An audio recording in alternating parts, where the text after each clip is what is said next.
Can I ask you a question? Yeah. So you talked about the World Championships. I mean, a big factor in that coming to Oregon and being able to be here was the venue, the fact that we had a facility that met the world standards and could host an event that large. And so when you think about venues and major events, can you talk a little bit about, from Sport Oregon's standpoint, how franchise teams play into this, how the major university athletic programs play into the ecosystem? I mean, that's something that we have fan experience. Yeah. But I'd love to hear your take on that. I think it's not obvious on the surface why it's important to have a healthy franchise and university sports system to this ecosystem. But if you think about it from a quality of life and social impact standpoint, all those things, there's an example of FedEx when they were evaluating, Memphis, Tennessee, and putting the headquarters down in there and being more than just a fly-in distribution deal. And, a key tipping point for them in committing was the fact that the Memphis Grizzlies came in the market in the NBA, because to attract, leadership talent and strong talent in every aspect of the organization, what's in the community, what's there to do. And like for us, I mean, we sit here, we're the epicenter of the sports product industry. If we didn't have teams, I'm not sure, and universities, I'm not sure the industry would have taken root here to the extent that it has. I mean, would Nike, as they're trying to recruit global talent, Columbia, Adidas, on and on and on, just like if we didn't have kind of one of the key, pillars of their existence, right, competition in a world-class manner, it'd be tough to grow those companies. What's the viability as a community to want to locate here, to work for that company and grow your family here and not have those things? And so, we see that ecosystem of healthy franchises, whether it's NBA, the Blazers, whether it's MLS and the Timbers, and National Women's Soccer League with the Thorns, or our recruitment for a WNBA team in our future, Major League Baseball in our future. All those things start to kind of close the circle of what a healthy community to live and grow your company in. For us, same thing with the universities. We have quality education, but also the fact that we have 2 Pac-12 universities in our state, and the proximity to Portland, and their connections to the ecosystem, not just from an educational model, but also from performance on the court or the field. I mean, all these schools in the state, the Division I schools, are in some ways, they're all affiliated with the brands in some way, and they're kind of backyard laboratories for product and testing as well. So we see that as really critical, and the recognition of that, and just what each one of those institutions, teams, franchises, universities does from an economic impact around sport. I mean, think of downtown Portland without Providence Park in those 40 nights, and what the restaurant and community and hotels, and same thing with the Moda Center and the Rose Quarter. If that's not there, I mean, they are generators of significant economic impact. I mean, we talked about it, some interesting numbers in the report, that just the Rose Quarter, 3,000 direct or indirect jobs connected to it, 285 million in direct, indirect induced economic output, 19 million in taxes generated from the Blazers and the Rose Quarter, and then it just goes on and on. And then the Timbers is the same way. Economic impact of over 30 million, 20,000 fans coming to over 50 events in the stadium, over 1 million guests annually. Take 1 million people out of downtown Portland on those evenings, and what's the vibrancy of our city look like, So, and then you take football weekends in Corvallis or Eugene, you take those 6 or 7 home date weekends out of those communities, and it's the difference between losing money or making money for a lot of the hospitality industry on an annual basis. Yeah. So those things I think are really important to look at. And what's your guys' views on it? Yeah, I love the way you described it. We talk about workforce issues on a daily basis with our member companies, because that is consistently the single greatest challenge they face right now. And it's a really good point. The role that what we offer as a region and what this ecosystem supports, that it really is a workforce benefit. And now I'm sitting here thinking how bad our struggles could be if we didn't have that to offer. So I'm glad that we do.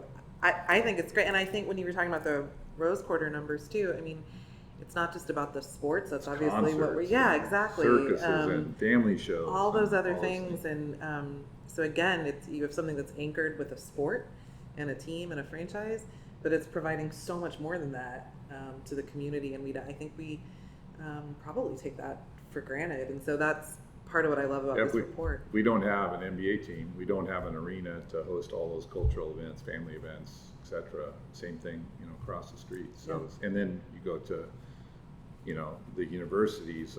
There's a $190 million expansion of Research Stadium going on right now. That it's going to be an unreal facility, and all the other facilities at OSU and the U of O. That the new Hayward Field is best in class for I think the next 3 or 4 decades. I'm not sure anybody's going to match it globally. I mean, the wow factor of our guests that came in with you, I mean, they're just blown away. You're kind of used to it because you're around when it got designed and constructed, but it's like you still got to pinch yourself that it's an asset. I'm in there many days you're every an official year. Of track and field events. But I pinch myself every time. I mean, the downstream economic impact of those is great. So thank you for indulging me. Yeah, well, there's an area that that also became more clear to Worlds when University of Oregon hosted that Sport and Wellness Summit, and just tying the science and the medicine and research and all this together around this product and how that all feeds off each other and gives the other reason for investment and growth, which again, from a research standpoint, the type of talent, that's the other thing we talk about this sector is just like the quality of the jobs and the pay. The only thing that we, you asked about Sport Oregon, and from the team and all that and the facilities, we don't have NFL football, so we're not going to have a dome stadium. So we're never going to host a Super Bowl or a men's basketball Final Four. But gosh darn it, we're going after a women's Final Four pretty hard because we got a great arena and a great selling point with the convention center and all the proximity in our city. But where we see our board sees the gap is here we are, the leaders globally in sports product. And we're producing what the world plays in and what the world wears just from a fashion standpoint, not just play. And we have these, God blessed us with all these unbelievable natural playgrounds from the beaches and the mountains and the rivers and everything, the deserts. And so we just have this, unbelievable list of options within an hour, 2 hours, 3 hours of our homes. And that's all awesome. What we don't have is quality recreation facilities for our communities. And it's a huge void, and not just from a sports tourism standpoint when we're trying to recruit youth or adult tournaments here. There's 2 levels of facilities. One is what we call massified sports complexes. So think of rectangle fields or diamond fields of more than 10 or 12 at one site. And then for an indoor facility, the ability to put 16 to 18 basketball courts or just 10 or 12 basketball courts under one roof, or that translates into 20 to 24 volleyball courts. It just doesn't exist. And so our community misses out on the economic drive that could come on weekends from regional and national tournaments that organizations like ourselves recruit. And we go out and win our fair share, but we miss on some really big ones because it just doesn't exist here. But then what does it do for our community in between during the week? And also on those weekends when those regional tournaments, our community members could stay in Portland instead of having to drive to Spokane or Boise or get on an airplane and go somewhere else in the country. Those things could happen here. We could retain those dollars here. But really from a community impact standpoint and being able to leverage into underserved communities, a dream of mine here is over the next 10 years is to build 4 or 5 facilities that are each a little bit different throughout the state that could really help our communities in a lot of ways, not just economically, but just quality of life and give our community members a place to play and to come and gather, because that's the other thing is I think sports kind of unifies us. We all kind of put down our differences and get out there cheer on and compete and all that. Yeah. But that's a big lift. We got to figure it out, because if you look at a map of the U.S., the Pacific Northwest is the biggest cold spot in America for those facilities, from Vancouver, BC, all the way down to Sacramento. The biggest void in massified recreational complexes is the Pacific Northwest and Northern California. And the rest of the country is just so far ahead of us on that. So that's one thing I'd like to kind of bring up, at least to a more competitive standpoint, selfishly. Yeah. Why do you think that is?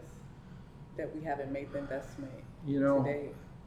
I don't want to point fingers, I don't want to get political, but I mean, it's just like, look how education's kind of struggled, our funding. We have to look as communities. I mean, especially, our urban centers, Portland being the prime example, but like, look at Portland Public Schools as compared to all the surrounding suburban communities, both the quality of facilities, and we're doing some things to change that with some of the renovations and these levies, but, we're way behind, and it's not always about new. I think we can reimagine what we have, like TIR, where we have one of the top 10 road race courses in America for auto sport, but it was underutilized. But now, 5 years ago, we got IndyCar back, now we got NASCAR this year, and now all of a sudden, between those two events, we got 30 to 40 million of economic impact for our community coming out of those weekends.